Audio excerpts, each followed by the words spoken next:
Oh, there she goes. There she goes. One of our intrepid interns, Lex, and of course one of the weird raccoon monkey things. I think that she thinks that she's being helpful, but I don't know if that's was it indeed helpful? It was. It was? Good.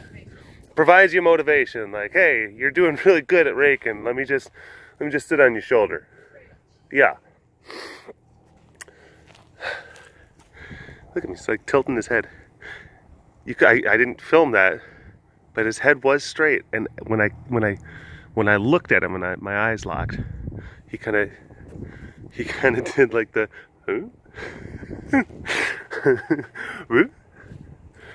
oh, look at you.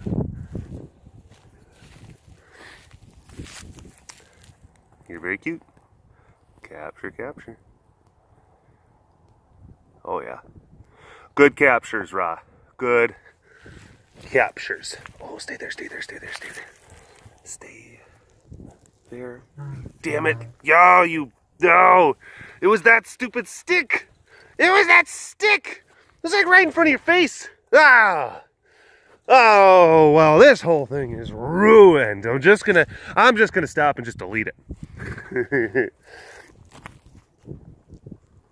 Hold on. I had to cough. I had to cough. Don't pee on me. Please don't pee on me. Thank you. Thank you. Hello, everyone. Fancy people. Welcome to another Fancycast. What do you know? Eh? What do you know? How you doing? What do you know? What's up? What you doing?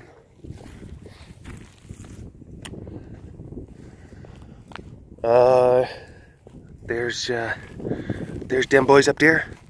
They've been just kind of walking around, jumping up on platforms, and just kind of really, you know, being more exploratory in the daylight. In the daylight, which is important. One more second. Oh, this is my little. I'm testing out a new little waka, or a fuzz or whatever. But let me put this. Let me apply it to my phone. Okay, and we're back. We're all fuzzed up. Hey, shut the fuzz up, right? You know? Oh man, it's so fun.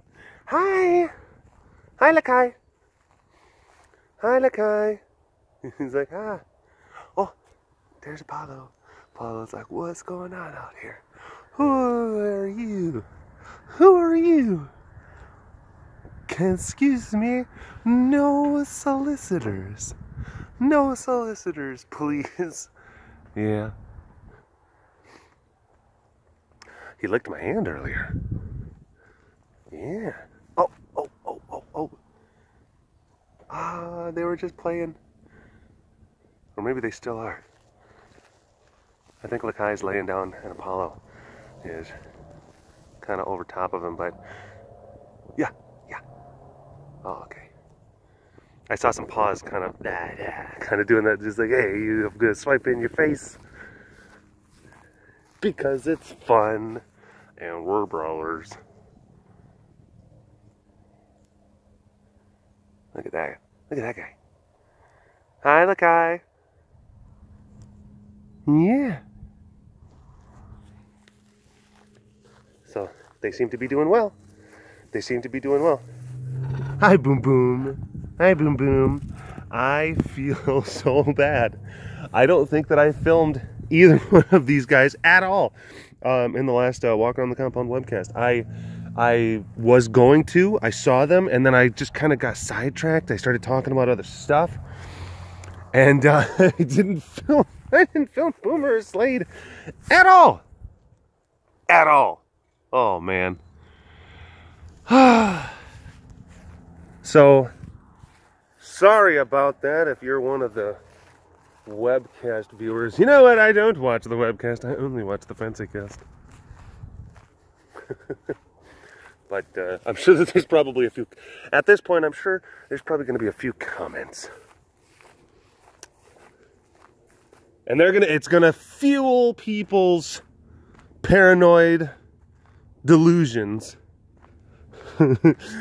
Of course Derek didn't film the tikis. Yeah, that'll probably happen. Oh well. What are you gonna do, huh? Huh? Fancy. We are fancy people. Casting in a fancy way.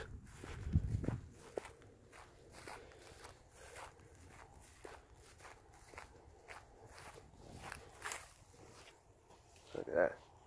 Look at that. It's like, you know, in like the Flintstones,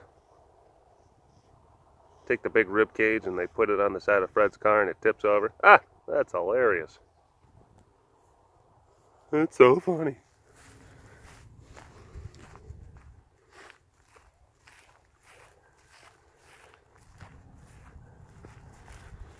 Yeah, you know, there's I don't know, there's few cartoons, like there's cartoons from like the 60s and the 70s. Woo. Whoa. Whoa, whoa, whoa, whoa. Yeah, there's some cartoons from the 60s or 70s where it's like, I watched a lot of them. I watched a lot of, but I don't know if I really, I don't know if I particularly, I don't know, I value their contribution to the whole, you know, the pantheon, the hall of you know, cartoon greats, the art. But I'm not sure exactly how much I value them when compared to others. And like Flintstones is kind of one of them. Like I watched a lot of Flintstones, watched a lot of the Jetsons, watched a lot of Scooby-Doo. You know, a little bit of wacky racing. That's funny, they're still jumping on her.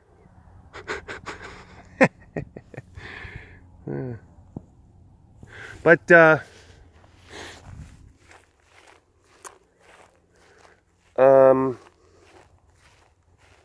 don't know, like I look back and I'm like, hey, you know, maybe it's, I don't know if it's the writing or if it's, like certainly animation budgets.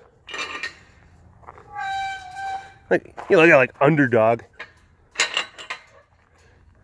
It's like, okay, you know, here's $12. Go get some napkins and some colored pencils.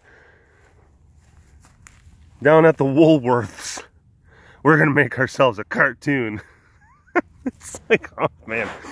And then you look at the, and I remember watching like, I've watched like some different kind of, recent, like just some YouTube kind of documentary style type things.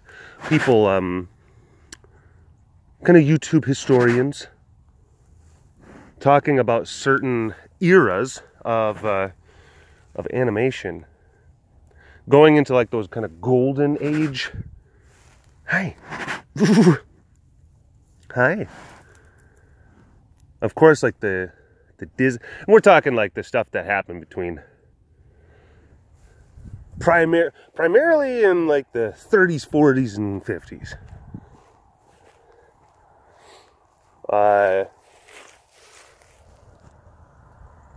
You know, all that Disney stuff, the Looney Tunes, Tex Avery, anyone? Tex Avery? Tex Avery? And it's funny because a lot of that stuff, it was like people who at one point had like worked together, and then they just said, you know, they eventually either bad business deals or just like, screw you guys, I'm gonna make my own animation studio. But a lot of those really kind of iconic animators, Chuck Jones, they all kind of like worked in the same, they kind of orbited each other early on. They all kind of worked a lot of times under the same roof and on the same projects. Just kind of funny.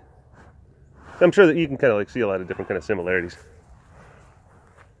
But oh yeah, you know, and I'm a bit of Looney Tunes. I love I could still watch me some Looney Tunes and just be just tickled. And like, watch episodes that I have seen dozens of times. I don't want to hate it when people artificially, just millions, I've watched them millions of times. And it's like, you haven't literally watched them millions of times. That would take you, it might take you years. It would take you years. Possibly a lifetime. Like, to watch like one 6-minute Looney Tunes short, millions with an S of time. Let's break that down. Like, how much time would that actually take? Okay, can someone actually crunch those numbers? I'll probably end up doing that. 6-minute short, 2 million times. How much time? How much time is that actually? Sometimes people have a descriptive flair to their language where they're really good at just kind of adding emphasis, and they'll use metaphorical kind of, symbolic terminology, but it's very like well placed and specific. It doesn't seem overdone, but then there's some people, it's like it's thousands, it's so they just keep on just adding degrees of numeric importance or emphasis beyond the realm. They do it so much beyond the realm of believability that it's one of those things. It's like you hear people talk and you just hear that thing all the time. Just hear that thing.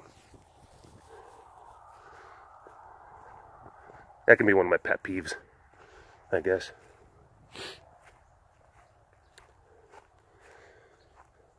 But yeah, loved the Looney Tunes. Loved the Tex Avery stuff. Oh, Droopy. And it's the quality of the animation of those things were just, it was unbelievable. I was about to do it. I was about to say it was unbelievable. I'm like, well, it's a thing that actually exists, so we don't even have to believe it. You can just see it. It was unbelievable. Really? Oh my gosh, it was so amazing that I couldn't even believe it. Although we do have massive amounts of evidence to prove that it actually is a thing. I still don't believe it. Picture it didn't happen.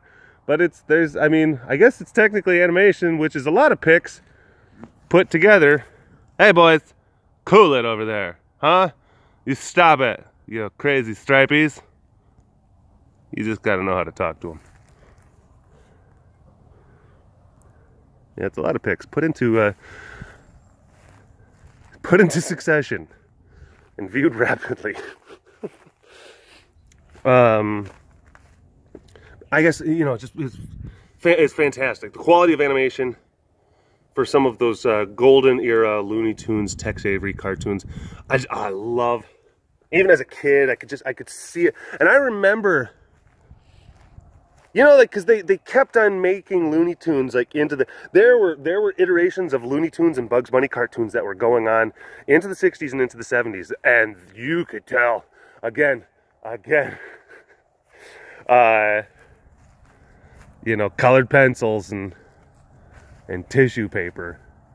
We're gonna make ourselves a cartoon. I don't know what it is. Like, I think there was actually someone, and I think that there was a reason why, like, budgets just happened to drop out. I probably should have researched this a little bit before I decided to start talking about it. But it was like these animation studios, and this was just like a phenomenon that we saw, and this is something that happened like in the 60s. I think it had to do with, there weren't as many like cartoon shorts that were being shown prior to movies, because that was like the big thing. Like a Looney Tunes short would be shown prior to a motion picture feature. So it had like these large scale orchestral kind of things, and just a super talented individuals drawing and the artistry that went into that. And then over time, it's just the production budget bottomed out, and you could tell they went from having like a 70-piece orchestra to one guy named Dave who just knew how to play a bunch of instruments and an 8-track. Just recording on multiple channels. Yeah, that's kind of what happened with that. I was never like, some people are just Disney obsessed, and rightly so. It's fantastic quality. They've always put in just an amazing. I mean, they own everything now. And what I guess I could say now, like, I'm a big fan of you know, the Marvel. You know what Marvel's up to these days? Yeah, I love that stuff. It's great. They've unlocked like the formula. I mean, they own Marvel, and that's tremendously successful. They own Pixar, and that's tremendously successful. They own Star Wars, and it just ruined childhoods. Oh my gosh, this Star Wars doesn't mean what it does anymore. Oh, don't get me started on Disney Star Wars, Derek. Oh boy, open up a big old can of worms with that one. They're still monetarily successful. There's still tons of people going to see them. You know. So anywho, I guess that you could say that that's like more of a recent phenomenon. More of a recent phenomenon that Disney is taking over the media world. But I'm talking about going back in the day, that animation stuff. And yeah, it's like, look, I watched a lot of Flintstones, watched a lot of Scooby-Doo, watched a lot of, you know, Underdog. I honestly, you know, actually, writing on Underdog wasn't that bad. It was one of those kind of first attempts at just kind of being more kind of, I guess, a little bit more kind of cheeky and ironic, you know. But, actually, no, you know what? I take that back. That's Bugs Bunny. Bugs Bunny was always winking at the camera, making fun of himself and making fun of like the artistic medium. Or if you look at, you know, like Duck Amuck, where Daffy is actually fighting with the person who's drawing him. Ah, it's fantastic. It's hilarious.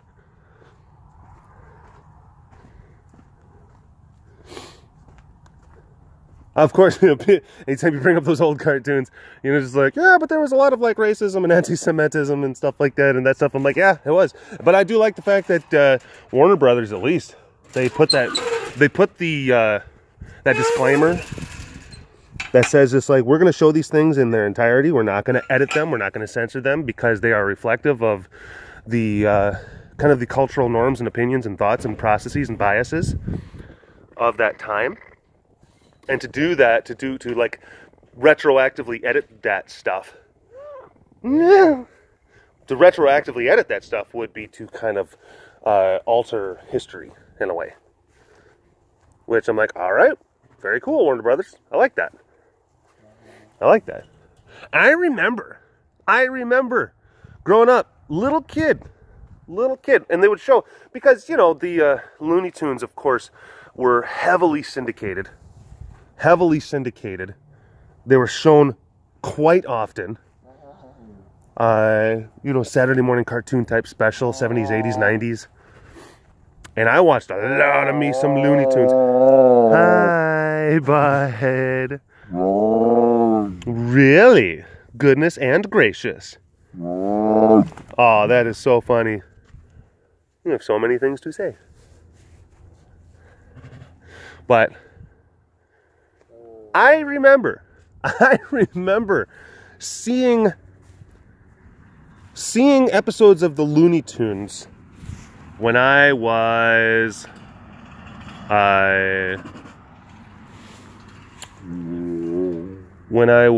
gosh, maybe like 5 or 6, 7 years old, you know, which would have been, you know, like late, like, wow, my goodness, there's so many opinions. Do you have anything else?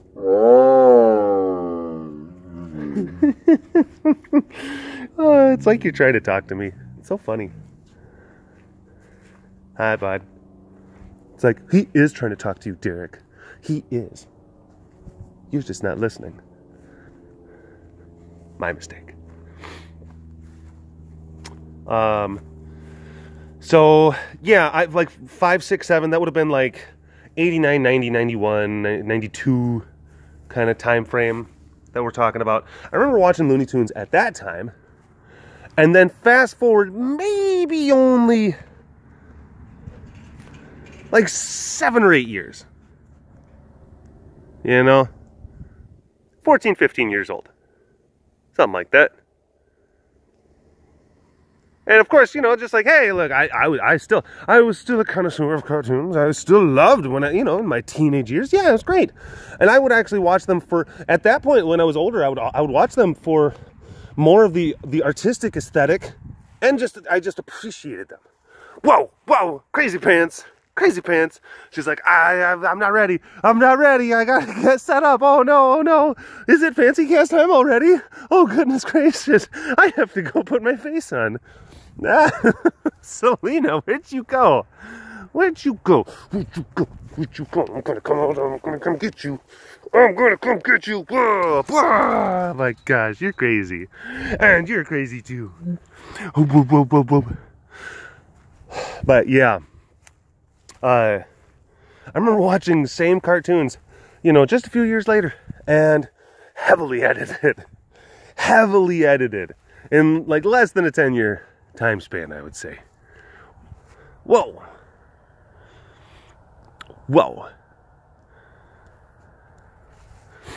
And yeah, there were scenes. I would watch episodes, and there were scenes.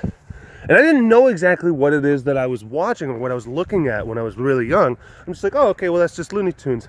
And then there were certain scenes, I'm like, wait a minute, no. This episode ended this way. Or wait, there was a scene in between, you know, something happened to Daffy over here and then something over here. But then there was a bunch of that. I remember that. The stuff that they showed on TV a little bit later on. We're just like, oh, this is probably a little bit incongruent with attitudes and mindsets as we as a populace were becoming a little bit more woke. So, yeah, I do remember that. Anyway, for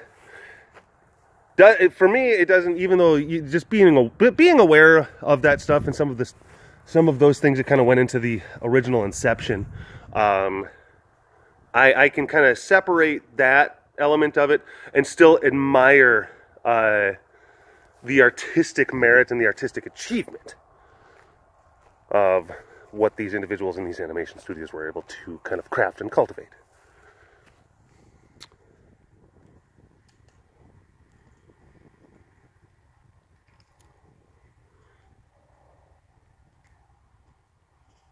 What you looking at? What you looking at? You going after Mises? Huh? You going after Mises? Are you going after Mises? Hi, baby. Hi, sugar pie. Meek. Hi, baby. Hi, baby. Yeah, you're very cute. Oh, I could probably talk more about cartoons. I really can. I should probably spend more. I'm going to probably spend more Fancycasts and maybe even webcasts talking about some of my thoughts and opinions on cartoons and whatnot. But I'm running out of time. I actually have to get going. It's one of my travel days. So, without further ado, actually, that's usually a thing that you say at the beginning. Let me introduce this thing. Thanks for watching. Thanks for subscribing to the Patreon. I really appreciate the support that you folks give. And I'll talk to you later, okay? All right. Bye-bye.